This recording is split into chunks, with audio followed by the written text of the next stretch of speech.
প্রধান উপদেষ্টা ডক্টর মোহাম্মদ ইউনূসের সঙ্গে বৈঠকের পর বিএনপি নেতারা জানিয়েছেন, এখনই প্রতিক্রিয়া জানানোর সময় হয়নি। বৈঠক করে সন্তুষ্ট কিনা এমন প্রশ্নের জবাবে বিএনপির নেতারা এমন কথা বলেন। শনিবার রাত 8:50 প্রধান উপদেষ্টার সরকারি বাসভবন যমুনার সামনে সাংবাদিকদের এসব কথা বলেন বিএনপি নেতারা।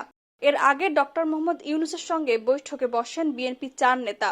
বিএনপির প্রতিনিধি দলে ছিলেন স্থায়ী কমিটির সদস্য খন্দকার মোশাররফ হোসেন, ডক্টর আব্দুল মঈন খান, আমির খসরু মাহমুদ চৌধুরী ও সালাউদ্দিন আহমেদ।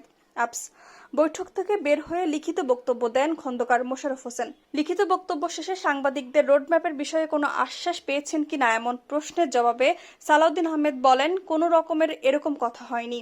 উনি স্পেসিফিক জানান নাই। আমরা আমাদের দাবি জানিয়েছি, হয়তো বা ওনারা ওনার প্রেসের মাধ্যমে জানাবেন, সেজন্য আমরা অপেক্ষা করব।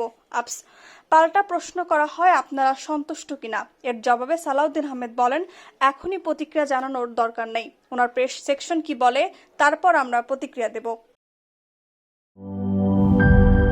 জীবনের সাথে চলে high five all time healthy life.